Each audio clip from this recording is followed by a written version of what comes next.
নমস্কার বন্ধুরা, welcome to unicorn. জয় হিন্দ। এই ভিডিওটা বানাচ্ছি রাত 3:30-এর সময়, আর চারিদিকে শুধু খেলা হচ্ছে ভাই, খেলাই হচ্ছে। আজকে প্রথমে আইপিএলে দেখলাম মুম্বাই ইন্ডিয়ান্স বনাম গুজরাট টাইটান্স ম্যাচ, যেই ম্যাচটা ছিল অ্যাবসোলুট সিনেমা।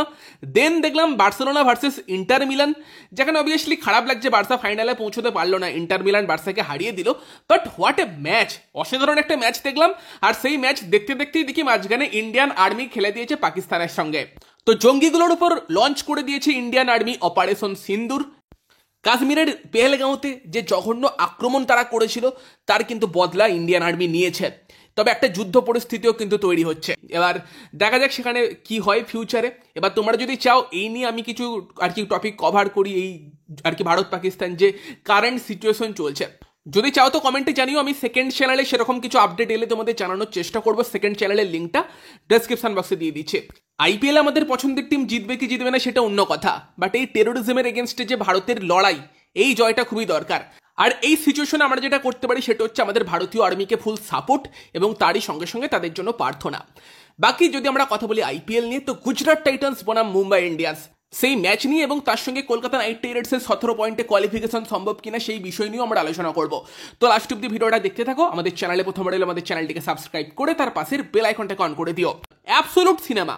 মুম্বাই ইন্ডিয়ান্স বনাম গুজরাট টাইটান্স ম্যাচটাকে যদি এক কথায় বর্ণনা দিতে হয়, এটা পারফেক্ট ওয়ার্ড, অ্যাবসোলুট সিনেমা। আর এই সিনেমার কিন্তু অন্যতম একটা লিড রোলে থাকবে বৃষ্টি, কারণ বৃষ্টি না হলে এই সিনেমাটা আমরা দেখতেই পেতাম না।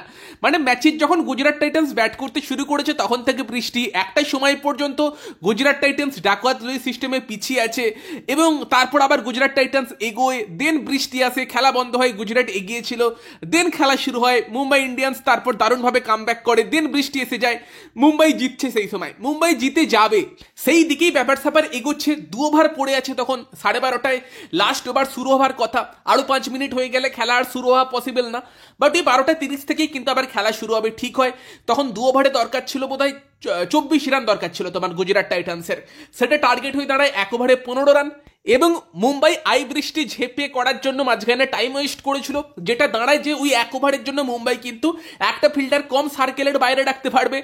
এবং সেই ওভার শুরু হয়, দীপক চাহার বল করতে যায়, প্রথম বলে রাহুল তেওয়াটিয়া 4 মারে, দ্বিতীয় বলে সিঙ্গেল, তৃতীয় বলে জেরাল্ড কোয়েটসে 6 মেরে দেয়, দাঁড়িয়ে যায় 3 বলে 4 রান।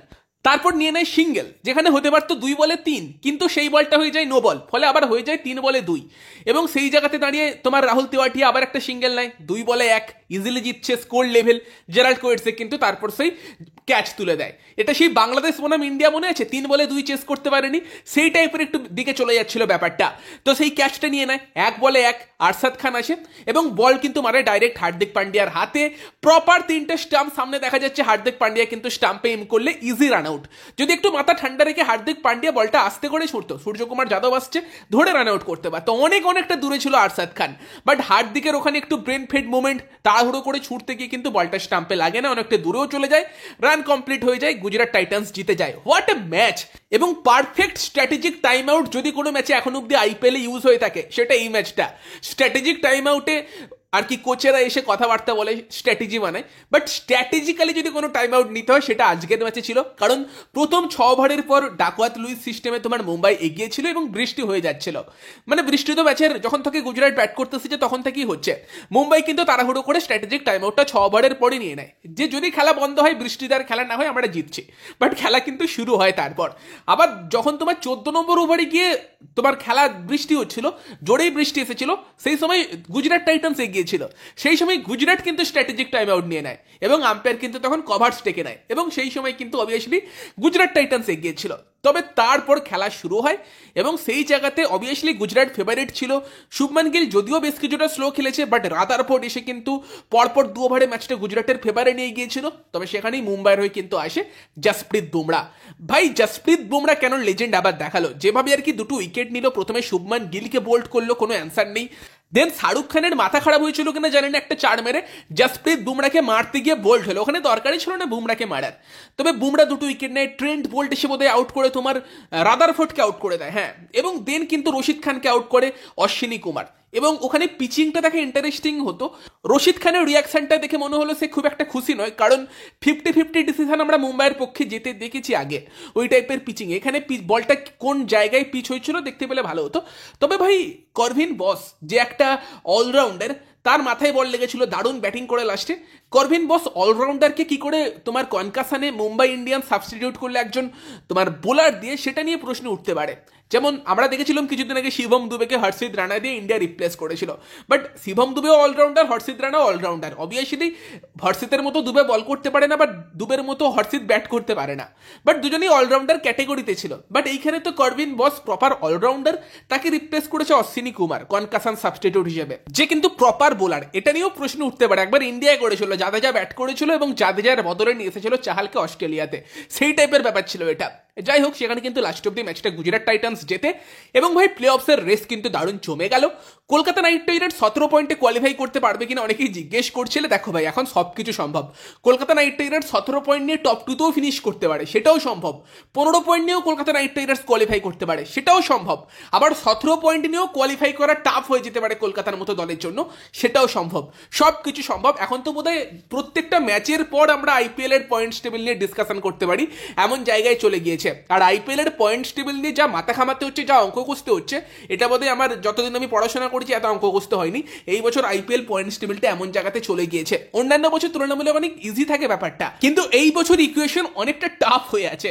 তবে যাই হোক, কলকাতা নাইট রাইডার্সের জন্য 17 পয়েন্টে যাওয়াটা জরুরি। যদিও এখনো এমন ইকুয়েশন দেখিয়ে দেওয়া যেতে পারে যেখানে 15 পয়েন্ট নিয়েও কলকাতা কোয়ালিফাই করতে পারে, তবে তার জন্য অনেকগুলো ম্যাচের রেজাল্ট কেকেআরের পক্ষে যেতে হবে, যেটা কিছুটা টাফ। ফলে কেকেআরকে 17 পয়েন্ট টার্গেট তো করতেই হবে এবং কেকেআর ভাববে যে বেশ কিছু ম্যাচের রেজাল্ট যদি আরো আমাদের পক্ষে চলে যেত ভালো হতো। মানে একে তো কলকাতার জন্য সব থেকে বড় ব্লান্ডার হয়েছে ওই পাঞ্জাব ম্যাচটা না জেতা, যেই ম্যাচটা ইজিলি জেতা একটা ম্যাচ ছিল, যেখানে কেকেআর দুটো পুরো পয়েন্ট হারিয়ে আসে। ওই দুটো পয়েন্ট যদি এখন কলকাতার কাছে থাকতো, উল্টো দিকে পাঞ্জাব কিংস যারা প্লে অফসে ওঠার জন্য কেকেআরের একটা কম্পিটিটর হতে পারে, তাদের কিন্তু দুটো পয়েন্ট কম থাকতো। ভেবে দেখেছো ব্যাপারটা? ফলে কিন্তু কেকেআরের বাকি 3 ম্যাচে কেকেআর 2 ম্যাচ জিতে ইজিলি কোয়ালিফাই করতে পারতো, অনেক সহজ থাকতো ব্যাপারটা কেকেআরের জন্য। উল্টো দিকে পাঞ্জাবের উপরও প্রেসার থাকতো। বাট ওই যে হারটা, যদি কেকেআর বাকি 3টে ম্যাচের মধ্যে 2টো ম্যাচ জেতে আর কোয়ালিফাই না করতে পারে, তখন ওই হারটার কথা বারবার কেকেআরের মনে পড়বে। হ্যাঁ, এলএসডি ম্যাচও জেতা ম্যাচ ছিল, কেকেআর হেরেছে, বাট ওই টাইপের জেতা ম্যাচ অনেক টিমই হারে, কিন্তু পাঞ্জাবের এগেনস্টে হারটা মানা যায় না। ওই হারটা না এলে কিন্তু কেকেআর অনেক অনেক ভালো জায়গাতে থাকতো এবং পাঞ্জাবেরও কিন্তু 2 পয়েন্ট কম থাকতো, যারা কিন্তু ডাইরেক্ট কেকেআরের একটা কম্পিটিটর প্লে অফসে ওঠার জন্য লড়াইটা কিন্তু কেকেআরের জন্য কিছুটা সহজ হতো। যদিও কেকেআরের এখন পয়েন্টস টেবিল নিয়ে একদমই মাথা ঘামানো উচিত না, তাদের 17 পয়েন্ট টার্গেট করা উচিত, যে তারপর দেখা যাবে কি হবে। তবে নর্মালি এখন যেই ব্যাপারটা দাঁড়িয়ে গেছে তোমার, সেটা হচ্ছে আরসিবি আছে 11 ম্যাচে 16 পয়েন্টে, গুজরাট আছে 11 ম্যাচে 16 পয়েন্টে। গুজরাট এখন 1 নম্বরে চলে গিয়েছে এবং এক্সপেক্ট করতে পারো এই দুটো টিম যেরকম ক্রিকেট খেলছে, 3টে ম্যাচ পড়ে আছে এবং সেখানে এই দুটো টিম একটা করে ম্যাচ তো অ্যাটলিস্ট জিতবেই। এই দুটো টিম কোয়ালিফাই করছে সেটা এক্সপেক্ট করতে পারো। কেকেআরকে যেই 3টে টিমের সঙ্গে আর কি দেখতে হবে, একটা মুম্বাই, একটা পাঞ্জাব, একটা দিল্লি, মানে কেকেআরকে 3টে ম্যাচ জিততে হবে, সেটা ধরে নিয়ে আমি বলছি। লখনৌ সুপার জায়ান্ট কিন্তু এখন 11 ম্যাচে 10 পয়েন্টে আছে, কেকেআর আছে 11 ম্যাচে 11 পয়েন্টে। মানে কেকেআর যদি 3টে ম্যাচে 3টে জেতে, লখনৌ কেকেআরকে ধরতে পারছে না, বাকি টিমগুলোর তো কোনো চান্সই নেই। ফলে লখনৌকে আমি সিন থেকে বাদই দিচ্ছি। যদিও কেকেআরকে বৃষ্টি দেবতার দিকেও তাকিয়ে থাকতে হবে, যেন একটা ম্যাচও না ক্যান্সেল হয়, সেটাও আশা করতে হবে, সেটাও প্রে করতে হবে, ঠিক আছে। দেন যদি তোমাদের আমি ইকুয়েশনটা বলি যে কেকেআর 3টে ম্যাচ যদি জেতে, একটা ম্যাচ হারা মানে অনেক টাফ হয়ে যাবে, ব্যাপারটা ইম্পসিবলের জায়গাতে চলে যাবে। তবে যদি কেকেআর 17 পয়েন্টে পৌঁছয়, এখন আমরা দেখতে পাচ্ছি মুম্বাইয়ের আছে 12 ম্যাচে 14 পয়েন্ট, পাঞ্জাবের 11 ম্যাচে 15 পয়েন্ট, দিল্লির 11 ম্যাচে 13 পয়েন্ট। এই 3টে টিমের মধ্যে থেকে যেন একটা টিম কোয়ালিফাই করতে পারে, দুটো টিম যেন না পারে, সেক্ষেত্রেই কিন্তু KKR as a 4th team কিন্তু কোয়ালিফাই করতে পারবে। এবং সেখানে যদি মুম্বাইয়ের দিকে আমরা দেখি, মুম্বাই 2টো ম্যাচ পড়ে আছে, মুম্বাই যদি 2টো ম্যাচের মধ্যে একটা ম্যাচ হারে, তাহলে কিন্তু মুম্বাই 16 পয়েন্টের বেশি আর যেতে পারবে না। ফলে সেখানে কেকেআর 17 পয়েন্টে গেলে মুম্বাইকে টপকে যাবে, মুম্বাইয়ের কিন্তু কাঁটাটা সেক্ষেত্রে সরে যেতে পারে। কিন্তু ব্যাপারটা মুখে বলা যতটা সহজ, অতটা সহজ কিন্তু প্র্যাকটিক্যালি না। মুম্বাইয়ের 2টো ম্যাচ পড়ে আছে কার কার সঙ্গে, পাঞ্জাবের সঙ্গে ম্যাচ আছে, দিল্লির সঙ্গে ম্যাচ আছে, যেই দুটো টিম কেকেআরের কম্পিটিটর, মানে মুম্বাই, পাঞ্জাব, দিল্লি, এই 3টে টিম কিন্তু একে অপরের সঙ্গে খেলবে এই জায়গাতে। এবং সেখানে মুম্বাই যদি পাঞ্জাবের কাছে হারে, মানে মুম্বাই কিন্তু পাঞ্জাবকে পয়েন্ট দেবে, যেখানে কিন্তু পাঞ্জাব উপরের দিকে যাবে। এখানে সব থেকে কেকেআরের জন্য সুবিধা যদি হয়, সেটা হচ্ছে পাঞ্জাবের সঙ্গে মুম্বাইয়েরও ম্যাচ আছে, পাঞ্জাবের সঙ্গে দিল্লিরও ম্যাচ আছে। কেকেআর ভাববে ঠিক আছে পাঞ্জাব কোয়ালিফাই করুক, পাঞ্জাব মুম্বাইকেও হারাক, দিল্লিকেও হারাক, পাঞ্জাব 19 পয়েন্ট অব্দি পৌঁছাক, দেন মুম্বাইয়ের সঙ্গে আবার দিল্লির ম্যাচ আছে। মুম্বাই যদি সেখানে দিল্লিকে হারিয়ে দেয়, দিল্লি কিন্তু সেখানে ম্যাক্সিমাম 15 পয়েন্টে পৌঁছতে পারবে, মুম্বাই 16 পয়েন্টে আটকে যাবে, পাঞ্জাব 19 পয়েন্টে গেলেও অসুবিধা নেই, কেকেআর কিন্তু সেক্ষেত্রে যদি 17 পয়েন্টে যায় অ্যাজ এ ফোর্থ টিম কিন্তু কোয়ালিফাই করতে পারবে।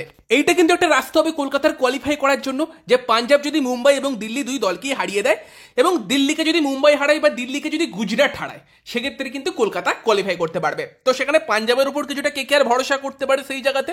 আসলে ব্যাপারটা খুবই জটিল এই সময় দাঁড়িয়ে, কেন বলো তো? কেকেআর এর জন্য তো নিজেদেরকে তো জিততে হবেই, তার পাশাপাশি মুম্বাই, দিল্লি এবং পাঞ্জাব এই তিনটে টিম খেলছে কাদের সঙ্গে, যেটা বললাম যে মুম্বাই খেলছে পাঞ্জাবের সঙ্গে, দিল্লির সঙ্গে, বাকি দুটো ম্যাচ দিল্লি তাদের তিনটে ম্যাচ খেলছে মুম্বাইয়ের সঙ্গে, পাঞ্জাবের সঙ্গে প্লাস গুজরাটের সঙ্গে। মানে দিল্লির এগেনস্টও পাঞ্জাব এবং মুম্বাইয়ের ম্যাচ আছে, দিল্লি হারা মানে পাঞ্জাব মুম্বাই পয়েন্ট পাচ্ছে। পাঞ্জাব খেলছে কার সঙ্গে? মুম্বাইয়ের সঙ্গে খেলছে, দিল্লির সঙ্গে খেলছে, পাঞ্জাবের আর একটা ম্যাচ তুলনামূলক ইজি আছে, রাজস্থানের সঙ্গে আছে। এই জন্যই বলছিলাম কালকের হায়দ্রাবাদ ম্যাচটা পুরোপুরি কমপ্লিট হলে খুব ভালো হতো। কালকের মানে তোমরা ভিডিওটা সকালে দেখছো, পরশু দিনের ম্যাচ হয়ে গিয়েছে, সেটা আমি তো রাত্রে বানাচ্ছি। তো ওটাই বলছিলাম, কারণ দিল্লির সেক্ষেত্রে পরপর দুটো ম্যাচ জিতলেও দিল্লিকে কিন্তু 16 পয়েন্টে আটকে যেতে হতো। ম্যাচটা যে জায়গাতে যাচ্ছিল হায়দ্রাবাদের ম্যাচটা যেতে উচিত ছিল, কিন্তু এখন দিল্লি দুটো ম্যাচ জিতলে দিল্লি 17 পয়েন্টে পৌঁছে যাবে, তারাও কিন্তু লড়াইয়ে আসবে। ফলে কিন্তু ব্যাপারটা এই জায়গাতেই দাঁড়িয়েছে। এবার যদি মুম্বাই তাদের দুটো ম্যাচ পরপর যেতে, মুম্বাই কিন্তু সেক্ষেত্রে 18 পয়েন্টে চলে যাবে, মানে কেকেআরকে টপকে যেতে পারে। ফলে সেখানে দেখতে হবে যেন দিল্লি আর পাঞ্জাব 17 পয়েন্টের বেশি না চলে যায়, বা 17 পয়েন্টে যেন না যায়। সেখানে দিল্লি বনাম পাঞ্জাব ম্যাচটা খুব তাড়াতাড়ি আছে কেকেআরের ম্যাচের পরই, এবং সেই ম্যাচটা যদি দিল্লি জেতে আর পরে যদি দিল্লিকে গুজরাট হারিয়ে দেয়, সেখানে দিল্লি 15 পয়েন্টে আটকে যাবে, মুম্বাই 18 পয়েন্টে গেলেও পাঞ্জাবও 15 পয়েন্টে থাকবে। এবার যদি পাঞ্জাব রাজস্থানকে হারায়, পাঞ্জাব সেখানে 17 পয়েন্টে যেতে পারে, বাট রাজস্থান পাঞ্জাবকে হারিয়ে দিলে কিন্তু পাঞ্জাব 15তেই আটকে যাবে। এবার যদি পাঞ্জাবও 17তে যায়, কেকেআরও 17তে যায়, বা দিল্লিরও 17তে যাবার কিন্তু একটা পসিবিলিটি আছে। ধরো দিল্লি মুম্বাইয়ের কাছে হারলো, পাঞ্জাব এবং তার সঙ্গে গুজরাটকে হারিয়ে দিল, সেখানে দিল্লিও 17তে পৌঁছে যেতে পারে, কেকেআরও হাইস্ট 17তে যেতে পারে। সেই জায়গাতে কিন্তু নেট রান রেটটা খুব কাজে আসতে পারে। মানে বৃষ্টিতে একটা ম্যাচ ভেস্তে যাওয়াতে অনেকেই ভেবেছিল যে নেট রান রেটের আর কোনো গুরুত্ব থাকবে না, বাট নেট রান রেটের গুরুত্বটা কিন্তু এবার এখনো আসতে পারে। বিশেষ করে পাঞ্জাব এবং দিল্লি তারাও কিন্তু এই 17 পয়েন্টে কমপ্লিট করতে পারে, কেকেআরও করতে পারে যদি কেকেআর সব ম্যাচগুলো জেতে। তবে কলকাতাকে এখন প্রথমত চেন্নাই ম্যাচটা জিততে হবে, এবং তারপরের দিনই ম্যাচ আছে আমাদের দিল্লির সঙ্গে পাঞ্জাবের, যেই ম্যাচটার রেজাল্টও গুরুত্বপূর্ণ। তো সেইগুলো হয়ে গেলে আমরা আরও ভালো করে এক্সপ্লেন করতে পারবো যে কোন কোন পসিবিলিটিগুলো কেকেআরের জন্য বেটার হবে। 15 পয়েন্টের পসিবিলিটিটা এখনই আলোচনা করছি না, কারণ আমরা এখন চাই কেকেআর 17 পয়েন্টকেই টার্গেট করুক। 15 পয়েন্টের ব্যাপারটা যদি কেকেআর হেরে যায় তখন আমরা আলোচনা করব। বাট ব্যাপারটা হচ্ছে যে আইপিএলটাকে জমিয়ে রাখার স্বার্থে কেকেআরের পরপর দুটো ম্যাচ জেতা জরুরি, যে কেকেআর 15 পয়েন্টে পৌঁছে যাক সিএসকে এবং হায়দ্রাবাদকে হারিয়ে লাস্ট ম্যাচের আগে, কিন্তু তারপর পুরো টেবিলটা জমে যাবে এবং রোজ রোজ আমরা কন্টেন্টও পাবো। বাট কেকেআর হেরে গেলে কিন্তু অবভিয়াসলি কেকেআর কিছুটা কিন্তু তোমার দৌড় থেকে অবভিয়াসলি ছিটকে যাবে, ফলে কিন্তু ব্যাপারটা টাফ হবে। তো যদি কেকেআর সিএসকে কে হারায়, তারপর আমরা দিল্লি বনাম পাঞ্জাব যে ম্যাচটা আছে তারপরের দিন, সেই ম্যাচের পর কিন্তু আবারও এই নিয়ে একটা অ্যানালিসিস করতে পারবো, আরো ক্লিয়ার পিকচার আমাদের সামনে তখন চলে আসবে। ঠিক আছে, এই ভিডিওতে এই পর্যন্তই কিছুটা অ্যানালিসিস করার চেষ্টা করলাম যে 17 পয়েন্টে কিভাবে কেকেআর কোয়ালিফাই করতে পারে। ভিডিওটা ভালো লাগলে ভিডিওটাকে লাইক করে দিও, শেয়ার করে দিও, আমাদের চ্যানেলে প্রথমবার এলে আমাদের চ্যানেলটিকে সাবস্ক্রাইব করে তার পাশের বেল আইকনটাকে অন করে দিও। তো চলো গাইস, এই ভিডিওতে এই পর্যন্তই, বাই বাই।